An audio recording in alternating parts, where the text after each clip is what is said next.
Hello, everyone, and welcome to Beyond the Hire. On Beyond the Hire, we dive into recruiting for the go to market space, what it takes to build winning teams, and how industry leaders got to where they are today. Today, we are accompanied by Irfan Jafar. He is a technology sales leader, mentor, and lifelong student of performance who believes that discipline, continuous learning, accountability, and servant leadership are the foundation of exceptional careers. And he would know. Over the past 2 decades, he has evolved from a top performing enterprise seller into an award winning sales leader, helping customers and teams navigate change, achieve transformational growth, and unlock their full potential. Guided by a passion for excellence, resilience, and intentional living, Irfan shares lessons on leadership, mindset, and personal growth that inspire others to perform at their highest level.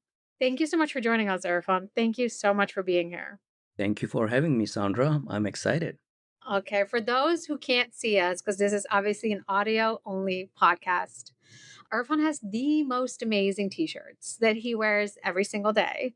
We've met him via Zoom previously, and he was wearing a really cool shirt. And today he's wearing another one. Irfan, do you want to tell the people what's on your shirt and give us the meaning behind it? Yeah, today is one of my favorites, effort square, because effort is not enough. You gotta swear it. So we kind of talked about this because you were wearing a really cool shirt, and the other day I was like, "Tell me, wait, what's behind the shirts?" And you told me you've been wearing them for, am I correct, a year and a half now? Yeah, a little bit around a year and a half, it just started naturally. I bought one. I'm big on working out, weight training. So one day I stumbled upon actually this one. This was my first one. That's why I have it on today for y'all. So effort square. Then I found one more and I started really enjoying it when I will go on a Zoom meeting and I can see the message coming across while I'm talking to others. So it was just a subtle way to inspire myself and inspire others. And then from there, fast forward to today, Sandra, I have more than 40 different messages, different t-shirts. And that's how I'm known in the company now. My Slack will have different photos with different messages, and it's just happened naturally. And I enjoy it. And it definitely rubs on, and I think it keeps me grounded. I love it. I always think about this. Celebrities have a gimmick usually, like something that they're known for, that they do a lot. And I feel like you, as being a sales leader, obviously not celebrity in the traditional sense, but a well known individual, I love that you have your own kind of thing as well that people know you for and some personal branding. Yeah, no, absolutely. And I'm very anti brand, so to speak, like the famous brand. So you won't see me flashing a famous brand. And I'm big on like obviously putting the effort, putting the work in your craft, and just we're gonna deep dive into this discipline and consistency and whatnot. And when you do all of this, there's an Italian word, sprezzatura, meaning make it look effortless. So you go in an executive meeting, you're prepared, sprezzatura, make it look easy because you've prepared so well. And I love that. It sounds so fancy the way you say it. I cannot pronounce it in the same way, even if I try. So I'm not going to try. We'll try it after the podcast. After we're done recording privately, when no one can hear me make an idiot of myself, then yes. I'm sure I butchered it too, but I tried.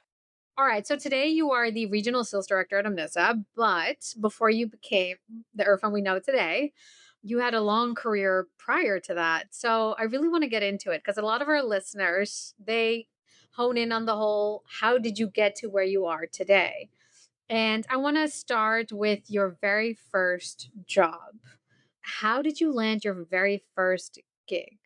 So I finished my college in Texas and I wanted to move to California. I wanted to go to Silicon Valley. And that was my goal. I was blessed. I had strong network back then, and it was through a referral that I was able to get in front of a CEO of a startup company in Silicon Valley, and that's how I landed my first job in Sunnyvale, California. But it was referral. It worked back then. It works even better now if you really leverage it the right way. 100%. Yeah, but you have to show up then after that, right? I mean, it gets you through the door, but then you have to close the deal, so to speak, right? Yeah. So, how did you build up that network? Is that something you did in university through your private kind of connections? Because a lot of our listeners are going to be like, well, that's great, but I don't have a network. How do I get a network? Yeah, I mean, this was through friends and family. Some were already in California and Silicon Valley, and just being curious, learning what they are doing, how their careers are progressing, and you just get a little bit more intentional on where you want to be. And then you start building those conversations and connections, not just for selfish reason, but also more about, hey, how somebody is advancing their life and their careers, right? And from there, I mean, naturally it got into, okay, maybe this is what I want to do too. This is the place to be. So it was very organic. But I'll be honest with you, it wasn't like what I do on LinkedIn today and all the tools that we have. I was using LinkedIn, but maybe, I don't know, not as much. But yeah, it was extremely organic, but led by curiosity. I like it. When I look at your career throughout the years, you almost uniquely, I would say, from everyone we've interviewed, had a very straight career trajectory. Like you've always been in sales and you just naturally were good at it. And then you became a sales leader. What would your advice be for someone going into sales who wants that? And maybe I'm wrong. You tell me, and I make it sound easier than it was, but just based on what I can see, it kind of feels like, it just all went your way. This is where you use that Italian word that I was talking about. How do you make it look? I'll fill in the blanks. No, I know you're not going to say it. I didn't start in sales the first 2 years or so.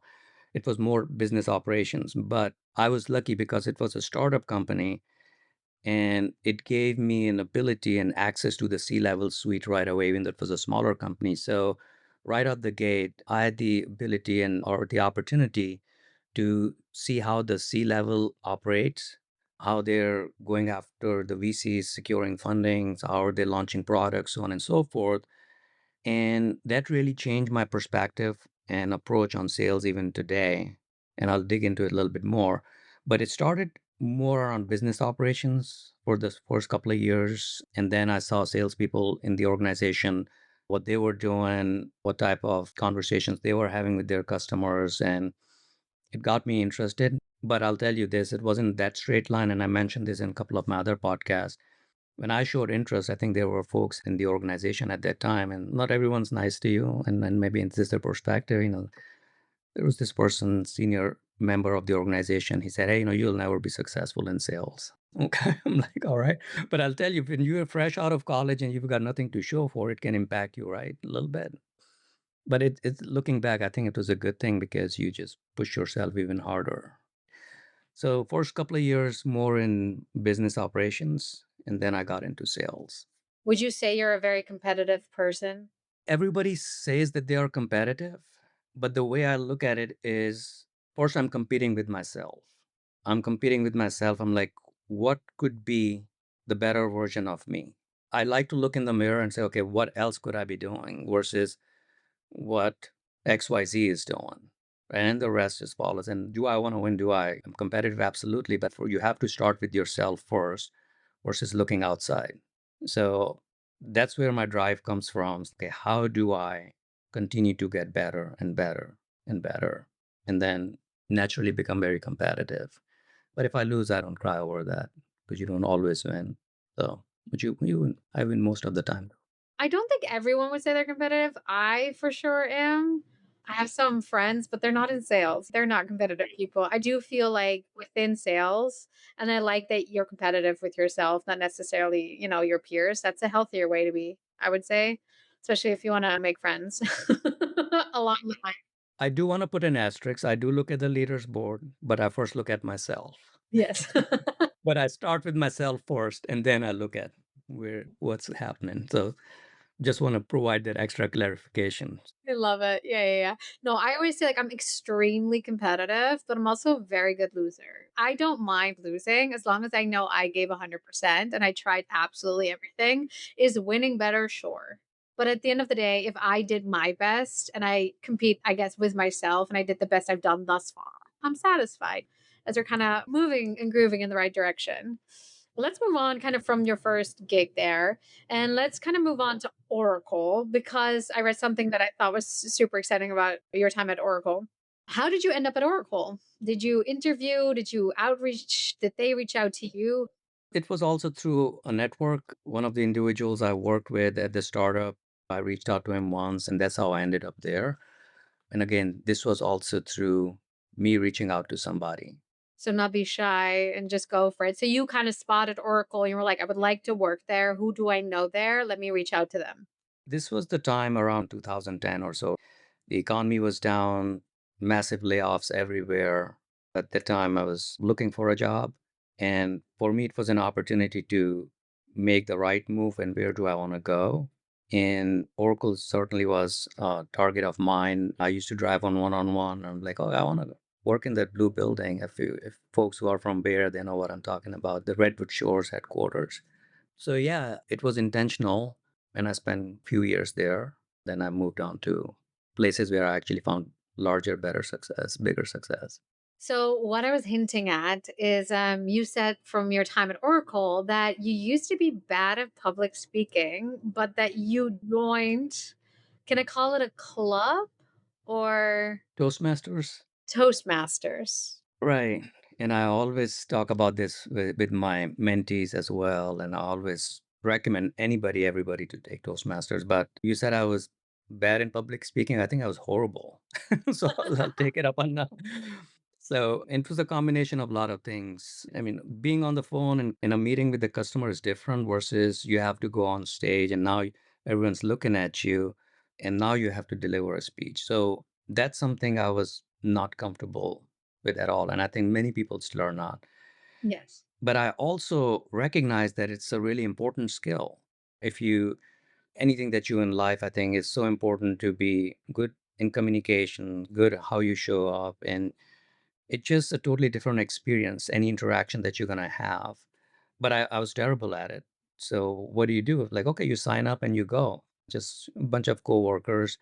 Luckily, they were not from my team. It was on the other side of the building. So I'm like, okay, I still know them, but I'll show up. The first speech was terrible. I was petrified. Only six people in front of me, and I don't know, reading from a paper or something. And I'm like, when will this be over?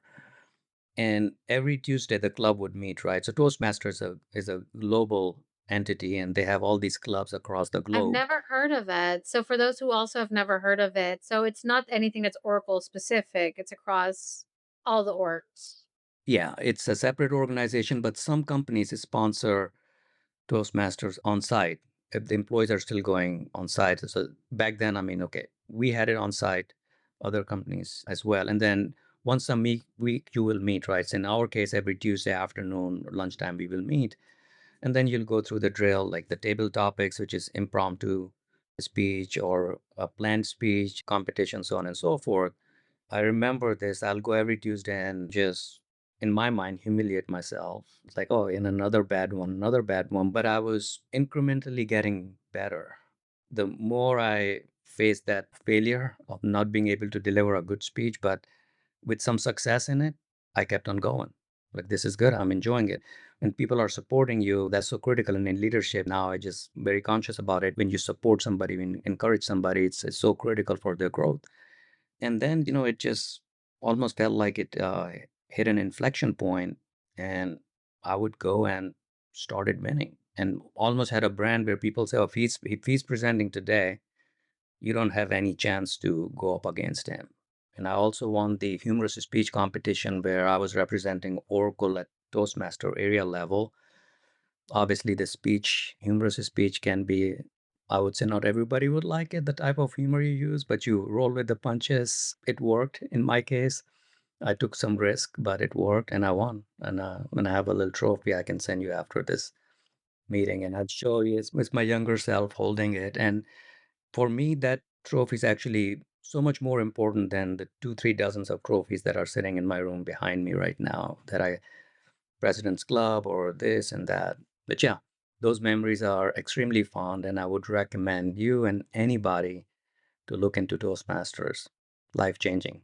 I think that's such good advice. And I would say to anyone right now who's kind of earlier in their career to seriously look into it because I mean, you kind of already said it, Irfan. As a sales leader or any leader, you have to be good at public speaking. It's almost impossible kind of to not be. I know within my role, I've had to be on stage several times and speak on behalf of the company. And no one asks if you're comfortable with that. They just assume you are. And I am, obviously, clearly. I love talking. There's not a stage I haven't enjoyed. But a lot of people don't necessarily feel that way and get very, very uncomfortable, insecure, and scared to do it. So I think to level up in your career, you did the absolute right thing. I don't know if your younger self was aware the gift it was giving your future self. Right. That's the best way to say it. It's incredible. So yeah, everyone listening, go look up Toastmasters. Can we get sponsored? I'm just kidding. But just actually that would be a great sponsorship. That would be lovely. We should look into that. I should also, I mean, I love public speaking, but it just sounds fun. That's amazing. All right. So you stayed at Oracle for a few years. You were an account executive there. At what point in your career did you kind of move up into more of a leadership role when you became a people manager? So let's fast forward to VMware. We're going to skip few in the middle. But let me just set the stage. When I was at VMware, I was an account executive for a business unit in end user computing.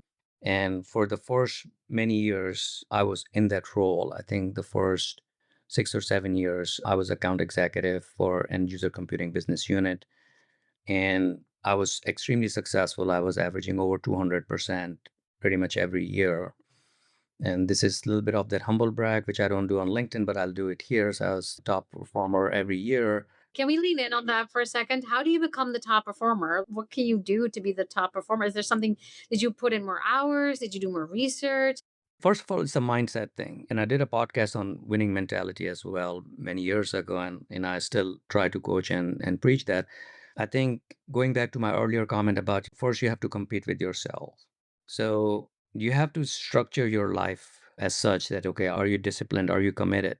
And when you do those things, then you see the power of compound effect. We just talked about Toastmasters and the power of compound effect going in there weekly and then getting better at it.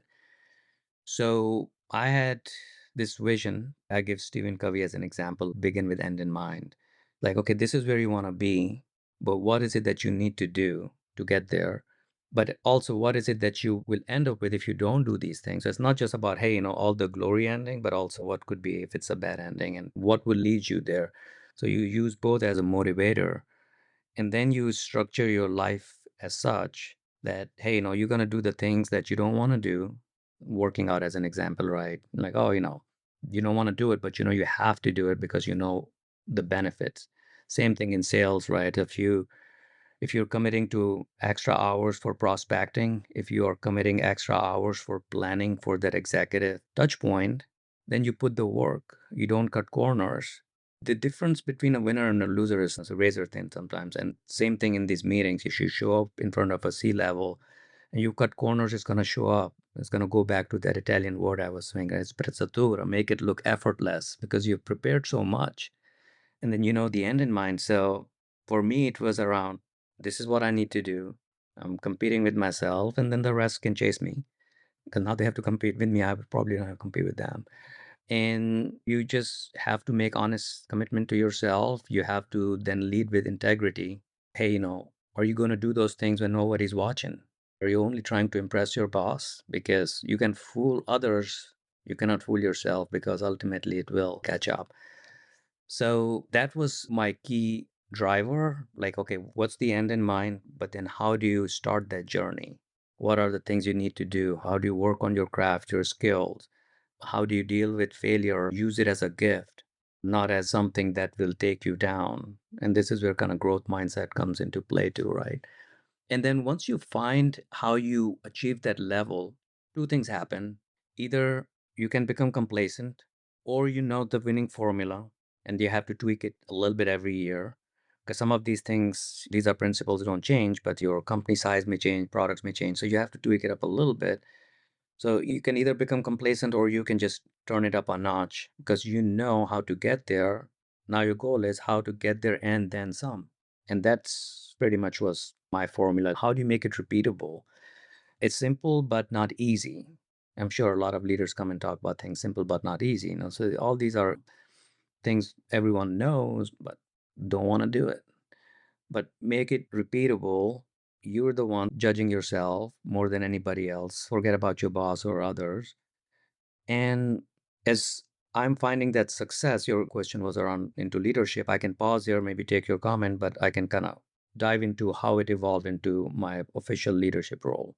That's really beautiful, and I feel like it very much goes hand in hand. You wake up early, you do weightlifting, you care about your health.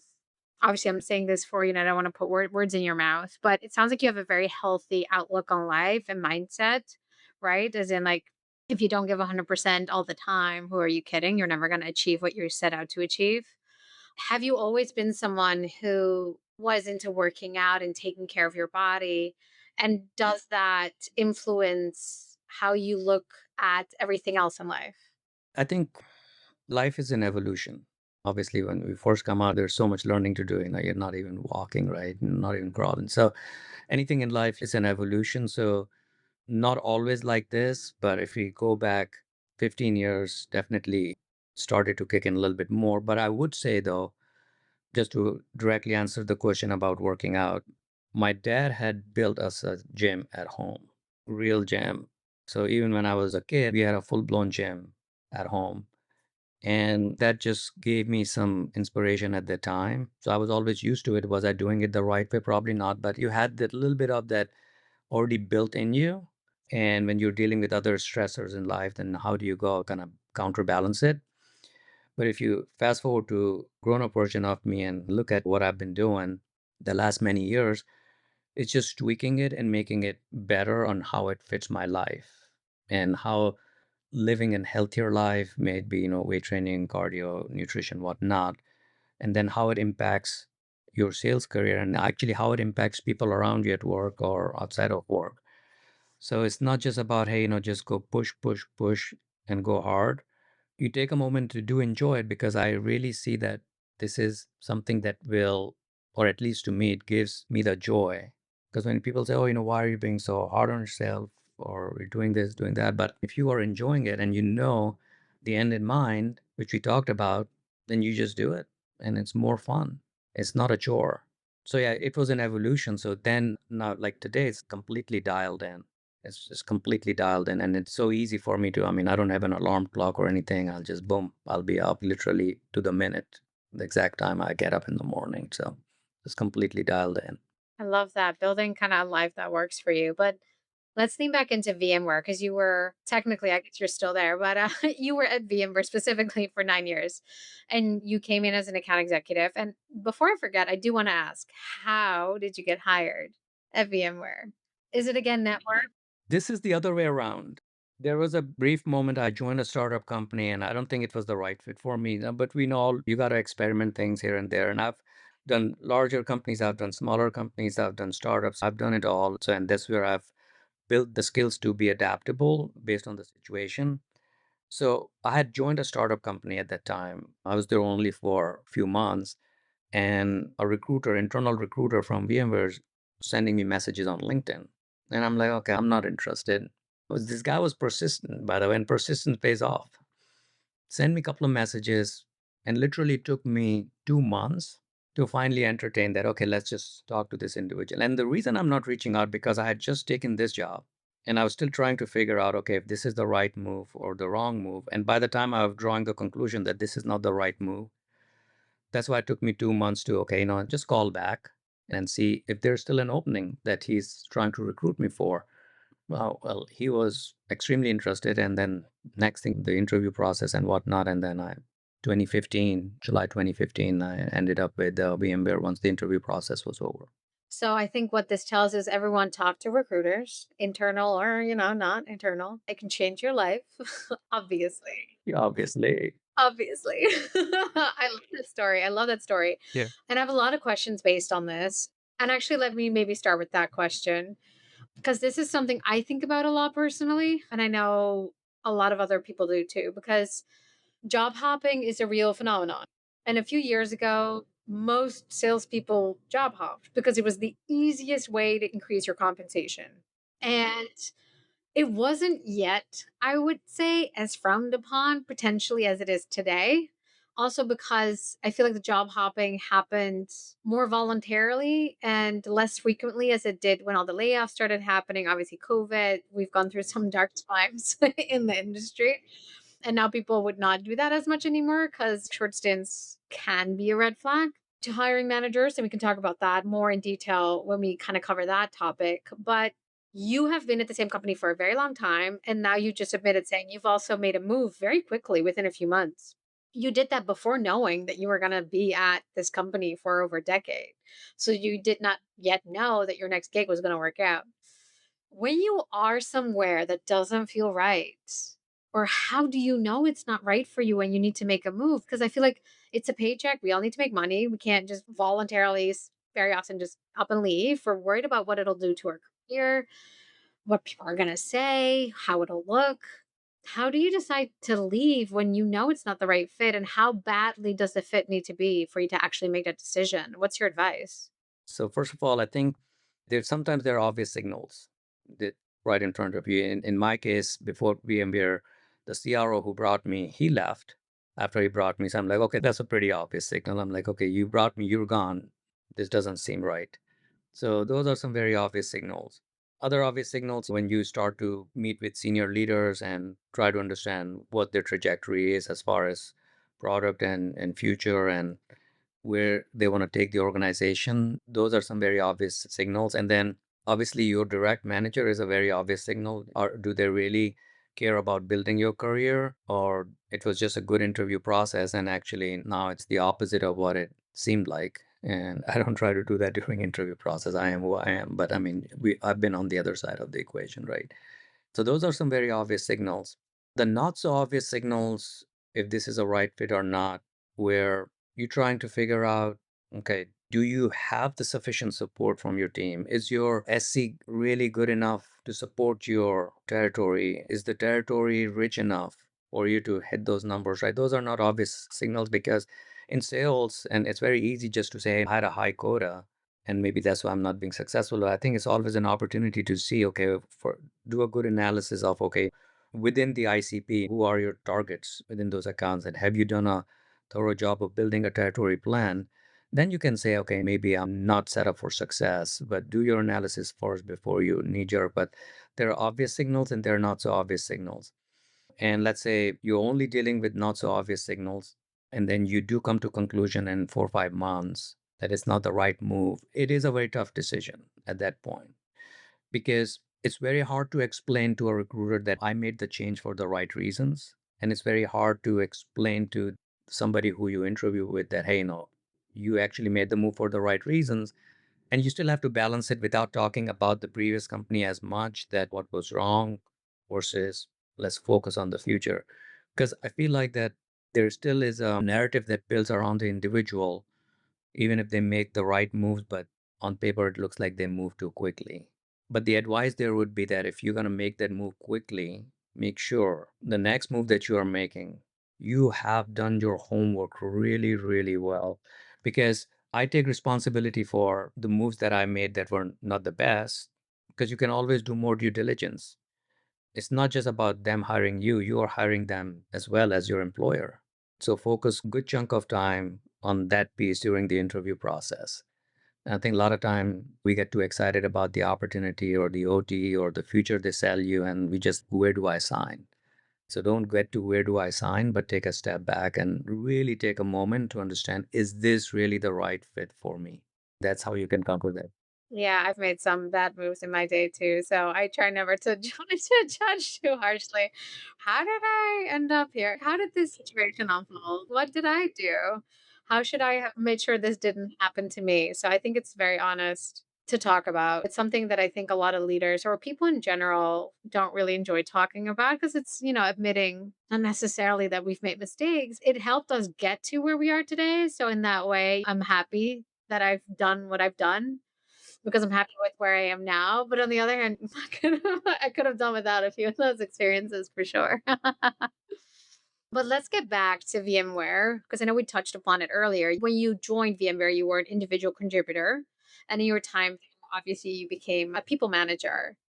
Talk to me about that transition. Did you put your hat in the ring for that and say, "Hey, I want to be a people manager"? Did they approach you? How did that happen?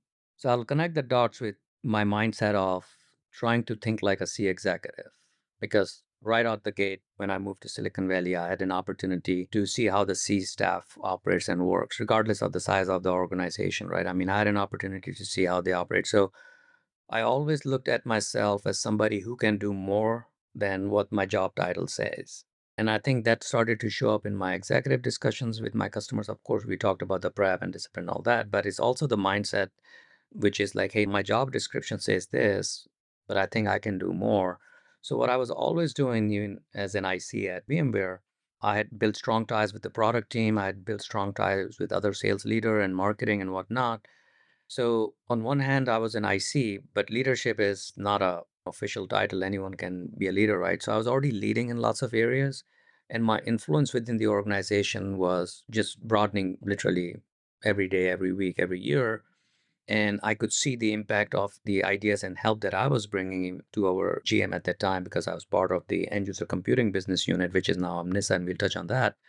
So, what gravitated me towards to become an official manager is to be able to scale what I was doing as an IC because I really needed to make that jump to be able to scale what I was doing as an IC, which is like, okay, talking to the product team about ideas, what I'm hearing from the customers. Because when you have a larger lens, then you can bring the perspective to your product team, your engineering, your support, and whatnot with more data points. So the organization wanted me to move in that direction. I was ready as well. And it was not about, hey, I've been doing the IC role for such a long period of time and I just want to become a boss and boss people around. I mean, it wasn't about that, right? Super enjoyable. Because I hear from people all the time, many times, who say, "Hey, I've been doing this role for too long, so I think it's about time for me to make the change." So it doesn't matter how long you've been doing a certain role; you can be in that role all your life. And there are folks who have been successful sellers, ICs, all their career. There's nothing wrong with that. But for me, it was around how do I scale and make a bigger impact, and that's how I got into the official regional director role, and that just helped me to scale my leadership capabilities within the organization. And it really just helps me now or puts me in a position to help my directs and folks who I mentor to get them there faster, where it took me lots of trials and experimentation and whatnot. I can show them a shorter path to how to get there. So it's not just about, hey, you're running a team, but you're also coaching them the right way. Do you remember the first person you personally hired? Well, I took over the team, which was I was part of. And the first person that I hired, I do remember she's still in my team. This was an internal hire. She knows who she is. Actually, I was her mentor.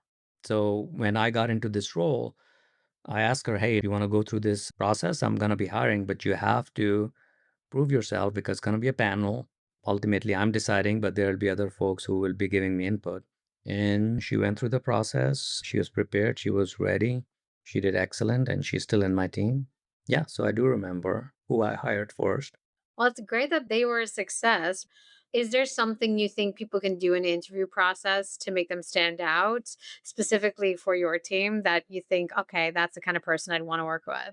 When we look at the interview process, even internal or external candidates, one thing, and obviously I've hired one from Bets as well recently, and I think you guys are the best, just a plug. Thank you so much. When I have a candidate in front of me, some of the things should be just table stakes. Like, okay, do you understand sales methodology? Have you done Sanders or Medpic or something? Challenger sale. How long you've been doing this? Some of your success. All that is great. I'm expecting that to be there. But what I really try to get into in the mindset, how somebody is as a person, and it's very difficult to uncover all of it during the interview process. But one thing I try to really dig into, do they have the drive?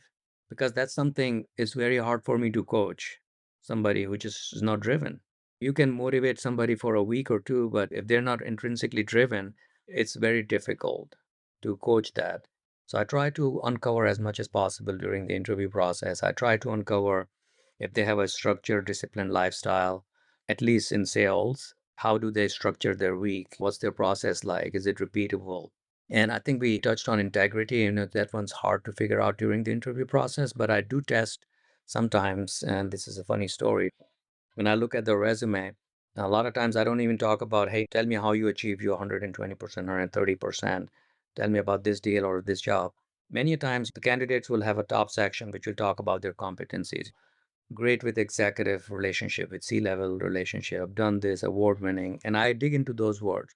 I'm like, okay, so you're saying that this is testing the integrity piece. Okay, so you have C-level relationships. Can you give me a name of that C-level person? And can you text them right now? How close is your relationship with them?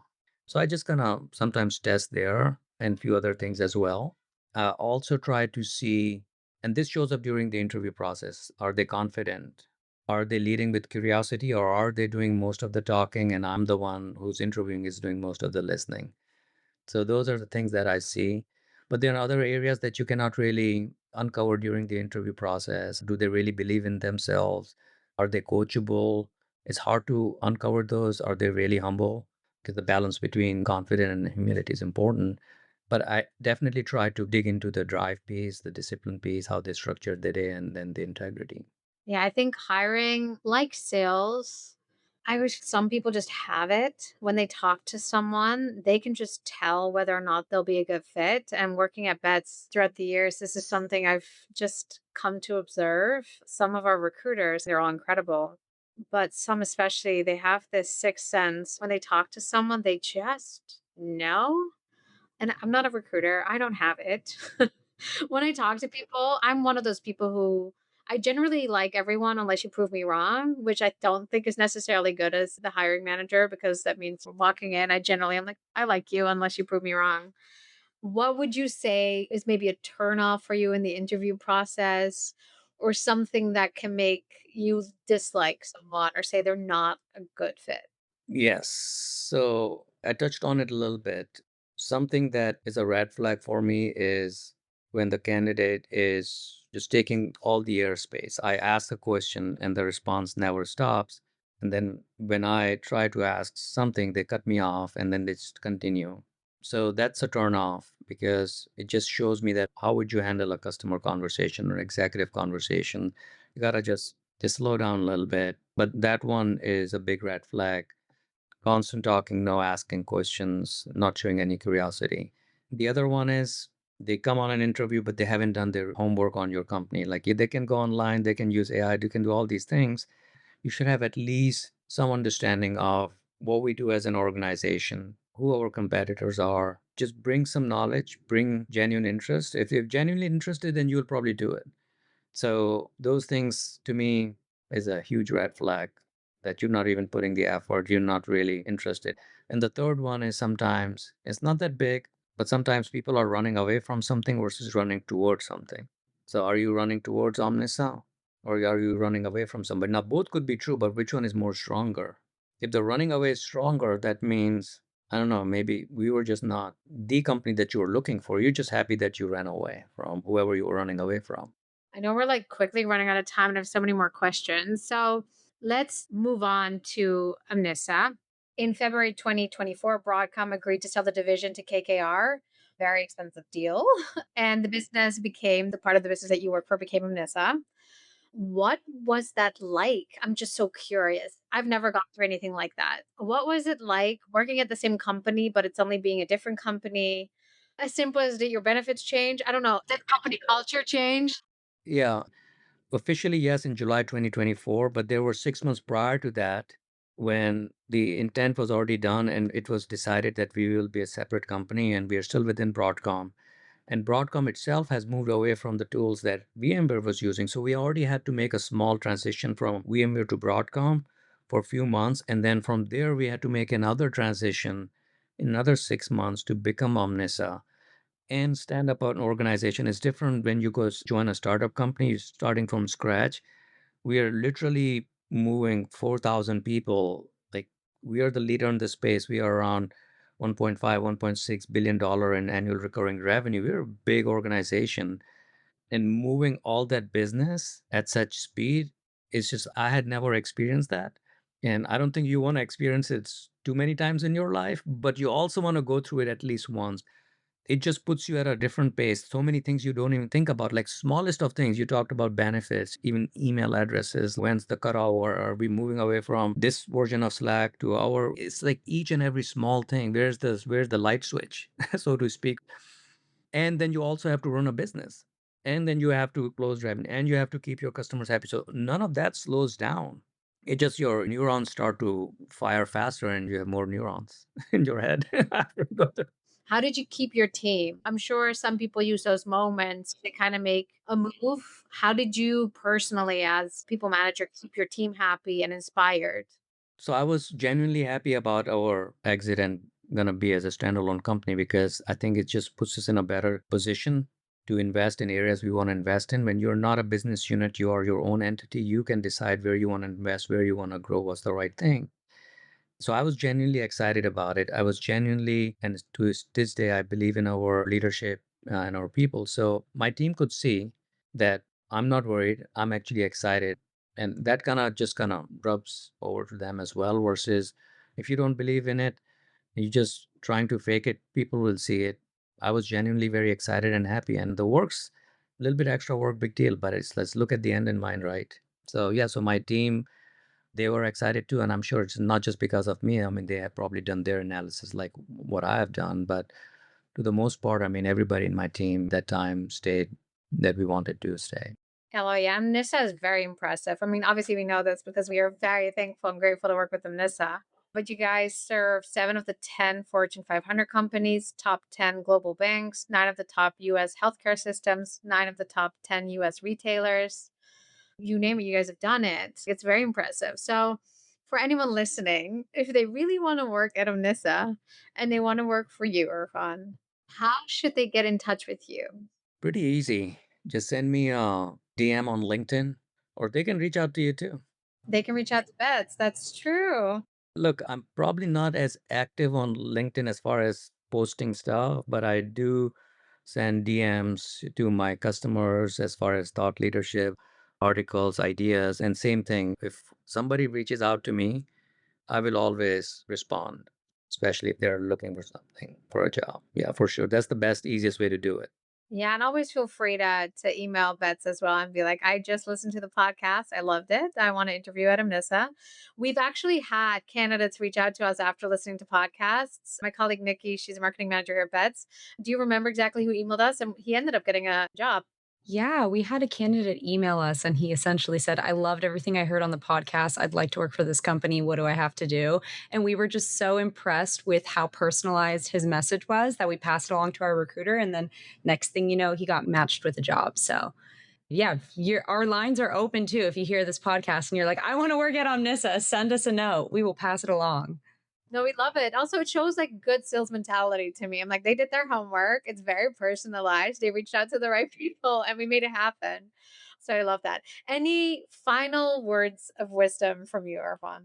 Where do we start? Where do we end? I would say it goes back to my start of the story where if somebody is trying to tell you you cannot do it, you just have to believe in yourself.